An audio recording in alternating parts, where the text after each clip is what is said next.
Hey, what's up, guys? I recently sat down with my friend Brian, who has a very interesting and compelling blueprint for a lifestyle to enjoy here in the Philippines, and in his case, in his retirement here in the Philippines. I think a lot of you guys will totally relate to the lifestyle that he's living here, and I think a lot of you guys might not have thought of this. It might not be part of your plan of what you want to achieve here when it comes to finding a Filipina, because Brian is very happily single here in the Philippines with no plans to change that anytime soon. But at the same time, very fulfilled when it comes to romance and companionship and all of that. All boxes are checked in that regard while maintaining 100% of his freedom, his independence. And I think his story, at a minimum, is going to leave you with some things to consider when it comes to you setting up your perfect lifestyle when you come here to the Philippines. Let's get to the interview. I first started coming to the Philippines over 20 years ago, but these were short trips that when I had a little bit of time off from work. And I just loved it. I kept coming back, and I was always very sad when I had to hand in my boarding pass at Mactan Airport. I was crying almost, and I was even planning my trip back to the Philippines at that point. So I just fell in love with the whole country. It's wonderful here. So when you started this addiction of the Philippines and these frequent trips, what was drawing you here in the first place, and what was bringing you back? What were the top 2 or 3 reasons? There's a lot of things here. I mean, obviously the people are great. Everybody knows that who's been here. They're wonderful. I'm a beach person, so I really went into all the beaches like Boracay and Bohol and places like that. And obviously the cost of living here. I mean, it's dirt cheap to take a nice holiday or to live compared to going to the Caribbean. I always thought, like when I was in Boracay, I said, what would this cost if I were on a Caribbean island? And it would be, I mean, my estimation would be 6, 7, 8 times. Was dating something that started right away when you first came to the Philippines to kind of get Yeah, an idea of the what it's dating's like? great over here. I mean, obviously, I'm from the United States, and it just is, there's no comparison. I mean, women, there's an interesting aspect over here that you'll recognize very quickly, is that for some reason, younger women respect age and life experience. And that's not something that's even, I don't think it's even apparent in the United States. But anyway, respect for life experience, things that you've done, and simple age are things that are looked up to. They're not frowned upon. I remember going to a friend of mine's wedding years ago. He was like 67 years old. He married a woman that was 25 or something. And nobody was gawking, saying, oh, look at that. Everybody was actually like, yeah, this is great. He is well-spoken, he's well-traveled. They looked up to those things, and they were not like gawking at this in this situation like would possibly happen in another country. You know, that's just part of the culture here. You know, it's funny, when you go 10,000 miles around the world, things are a little different. In the United States, we think we have the ante on relationships, but we are a relationship failure in the United States. You know, we have a formula. You can't be this many years over to date that person. Well, what is that formula? Is that really real? You know, and for people who have never traveled to other places around the world, they don't see it. How would you define the age gap dynamic? In your experience, do you notice compatibility, or is it more compatible than you expected? It's more compatible than I expected. It you know, all depends, but I haven't had any problems with it. But you know, sometimes you have to, we talked about this the other day, the aptitude for language, you know, for communication. Everybody here knows English very well, but there are different levels of English here. I'm gonna say 1 to 10 for a simple scale. If you're on a date with someone who's speaking at a level 4 or 5, you're going to have to simplify things. Your vocabulary is going to have to be more simplified. Your pace of speaking needs to be a little bit more slowly.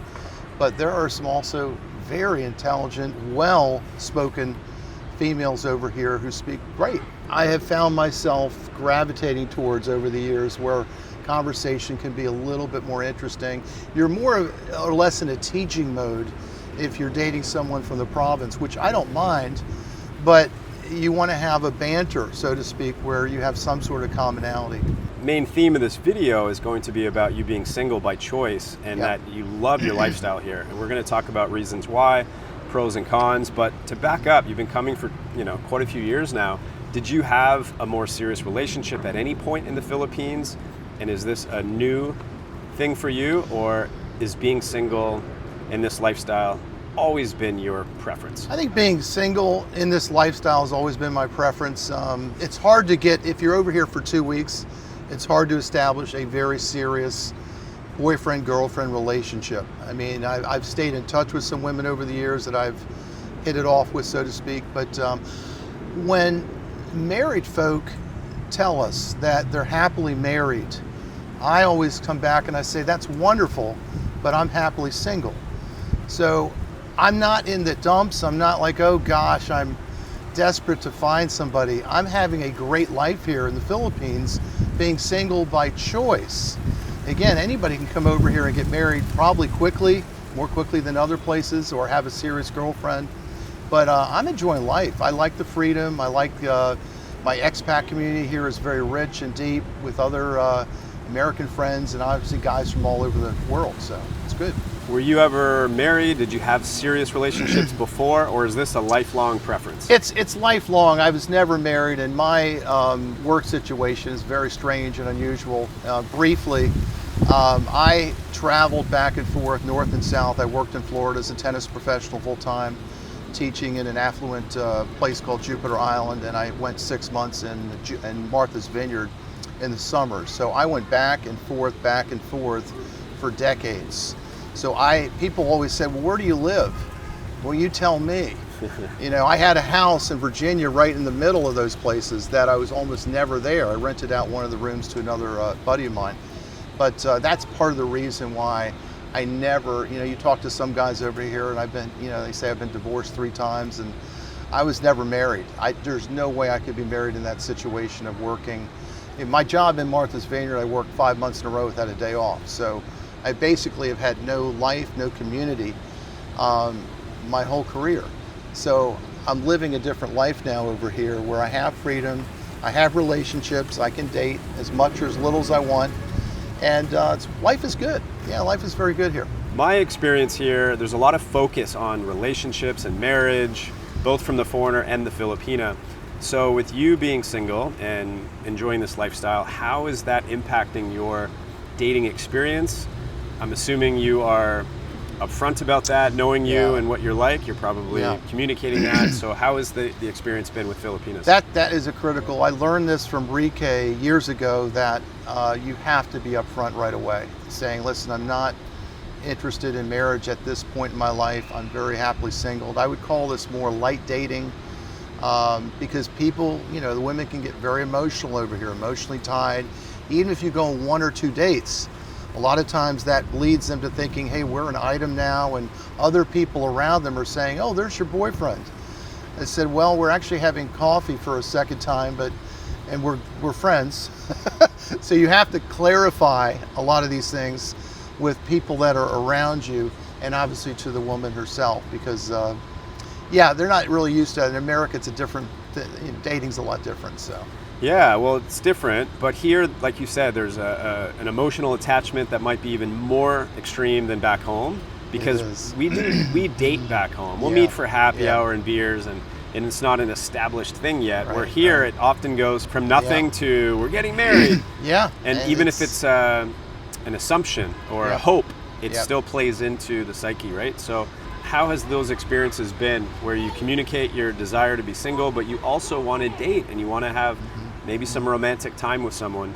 You have to be brutally honest, and you can do it in a nice way, and you have to rein things in and slow things down, because yes, even those 3 magic words can be mentioned very quickly in a relationship. I love you, just being here, with a date for a couple dates, but you have to rein it in and be brutally honest. Are Filipinas, in your experience, have they been receptive to that, and are they still interested in dating and spending time with you? Some are saying thank you for being honest, and I think I'm going to move on, which is fine. I'm not offended by that at all. But some will still say, well, that's fine. Let's keep trying, and again, I am happily single, which is, I'm in a very small fraternity, I think. The big fraternity over here are the guys that come over and say, I am aggressively going, I need somebody immediately. I need to have a serious girlfriend. I need to be married. And I don't feel that way at all. I mean, I don't, call me crazy. I feel very comfortable. I'm here in a tropical environment. We're here in palm trees at the Solania where I live. I mean, I don't know what this would cost back in the United States. Actually, I do. It'd probably be like $2,500 a month just for your condominium. I'm paying a little over $400 to live here. I can't believe that. And again, 2 months ago, I was in the US paying crazy expenses for my house and everything else under the sun. So I'm very ecstatic here. The freedom that I have being single also to take off, to go to a different island is appealing to me. That's fun. And obviously you can do those things when you're married too, but as a single, you have, I think, maximum freedom to do those things. So I want to explore. I want to see more of the Philippines. I've seen a lot, but it's a giant country here. And there's so many other places I want to check out. What would it take for you to say, you know what, I'm going to commit, I'm going to focus on this one person and see where it goes? I think deep down, everybody has desire to share their life with somebody, and I'm no different. I think it's going to take more though, because I have such a love for the single life. It's probably going to take somebody that is well educated, but again, I don't want to put a mandate on that. Somebody that has great English skills where we can banter and talk about all sorts of subjects and issues, and somebody that I just love hanging out with, feel relaxed with, traveling with, somebody that's flexible, somebody that's low maintenance, somebody that will allow me freedom to actually spend time with my American friends. I think that's a big thing, as a lot of women are so possessive and so jealous that they have a hard time with that. I don't want someone texting me all the time, where are you now? Do I have to send pictures of who I'm with? You know, you find yourself doing those things and you realize that's a red flag. You're bringing up things that I think is so relatable. I think there's a lot of guys, you said you're in a small camp. I don't think so. I think there's a lot of guys that, like you, it's natural to want to share your life with someone, but a lot of guys aren't desperate to just jump into that. Even though a lot of guys do, they come here, get married right away.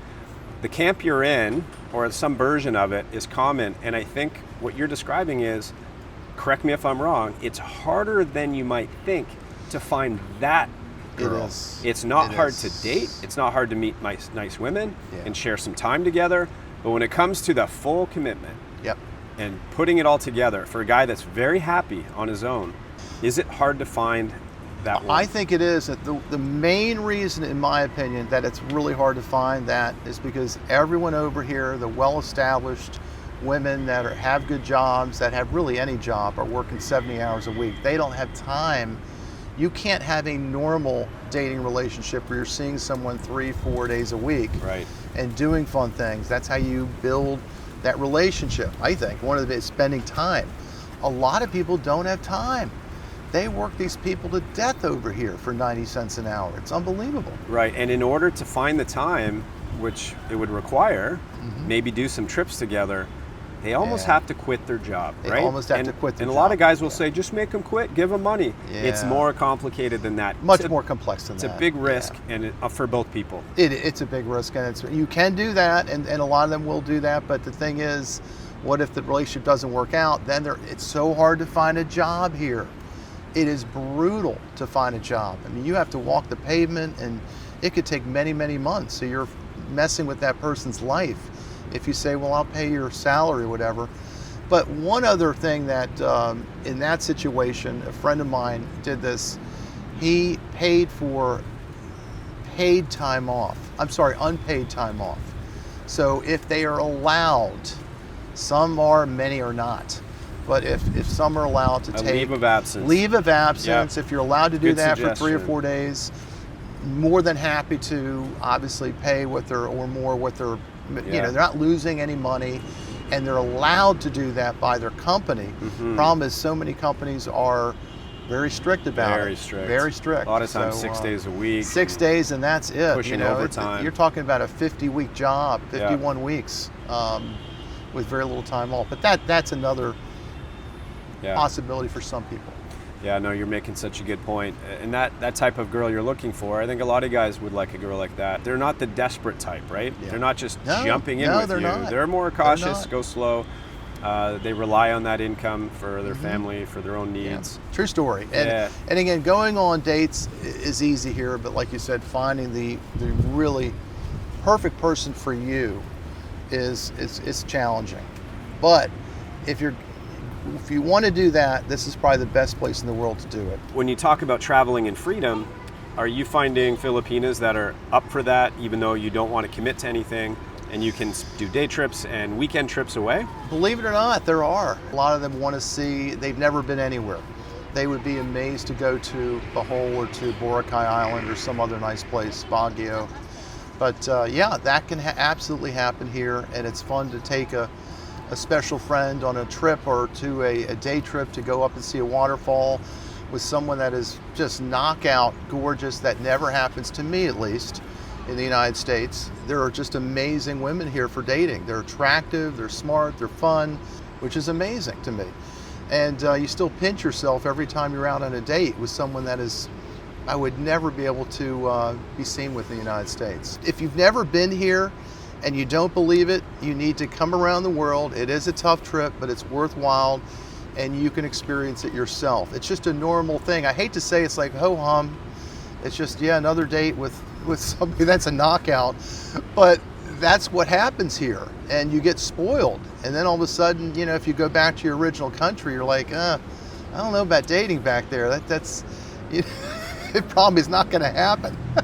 It's hard to go back. Hard to go back, yeah. There are also a lot of Filipinas that feel the same way, and they're living in a city where there's lots of options for them as well. A lot of foreigners, a lot of younger guys, a lot of money, a lot of opportunity for traveling with foreigners, and then they go back home and then they meet another one. Number one, they have the freedom of the internet also. They can reach out all over the world. They are desired by lots of people. So I don't ask them, hey, how many people are you communicating with? But I'm not surprised. I'm assuming they are, which is fine. One of the other things that we have a hard time with here culturally is the time thing, Filipino time. And I have been on some dates or tried to get on a date where I am waiting and waiting and waiting. And if someone's not here in 45 minutes, I say I'm leaving. 30 minutes, 30 to 45, unless it's an emergency or... Even that sounds like a long time, but it's common here. But it's common. I mean, Yes. they can be an hour and a half late, and they don't really realize that, hey, you're not... I had to do this the other day. I had to walk away and say, listen, you're not respecting my time. You know, I'm setting the track right away here for communication. So those are some bad things that can happen without a doubt here. But yeah, they're probably seeing other people as far as communicating with other people. Maybe if we're single, they can go on other dates too. That's fine. What are your thoughts and experience with transaction and girls that are, and there are many of them, let's be honest, that are motivated by that, by a financial element, and it's on a spectrum, right? So what's your experience with that, especially being a single guy that just wants to date without commitment? Is that something that plays into you know, it happens over here a lot. There are women that do that, and honestly, they don't have any money. They're trying to make money for college. It's so hard to get a job here, even a job at McDonald's. If a job opens up there, they're all college educated, by the way. If a job opens up at McDonald's, there are 100 people that apply for it. That's how difficult it is. I was explaining this to a few people the other day, that if you're in the United States, McDonald's would love to have you for 60 or 70 hours, and you'd make 700 pesos an hour there. They couldn't believe it. But I asked them, well, what do you think the expenses are to stay in the U.S.? So, yeah, that happens here, and but they're not strung out drug addicts of what we would think. It's completely different. These are people that are like just trying to make some money, and maybe to feed their family, maybe to continue their education. I mean, it's tough. It does happen here. So let's wrap up with this topic. What's your approach to meeting good girls that you've enjoyed time with and dating with to share with other guys that have never been here, online, boots on the ground, both? What's your approach? I would say organically. I mean, that's where I've been leaning towards lately, where I'm not even doing you know, any kind of online stuff. We're meeting people every day over here. You're meeting women at the stores, you're meeting women through friends of a friend. You know, you establish, hopefully you're establishing friends. It's not hard to do that over here. Well, gee, my friend has a girlfriend that has a friend or a sister that wants to, you know, that's single. So it's a little bit better that way, I think, because there's an immediate comfortability that's kind of insulated there, as opposed to meeting a complete stranger online. Nothing wrong with online dating as long as you're vetting really carefully. You and many lucky guys that live here are having great success dating younger, attractive women. And I'll lead you in with it. Age does play a part, and older guys, believe it or not, have an advantage in some ways. Let's talk about those things. You go 10,000 miles around the world, and older guys do have an advantage here. What's amazing about the culture here is that the younger women, 20 to 35 years old, they're not impressed at all with the young punk, someone who's 20, 25, 30 years old. They're definitely not impressed with, because they haven't done anything in their life. They're looking for life experience, they're looking for stability, they're looking for security. Those are the mainline items, and if you can provide that, looks really is not a huge part of it. Well, it's just starting to rain, probably a good time to wrap it up. What are your final words to Final those guys? words are, please get over here, take the trip, try to carve out time. I know a lot of people are in 50-week jobs, at least 2 weeks, if not 3, to come over here. Set up, if you want to set up a little dating, that's fine. Do not do an itinerary with 8 different places in 2 weeks. It's going to exhaust you to death. Find 2 or 3 spots, get to know them. It's wonderful over here. You'll love it. And you'll love the pricing too. It's great.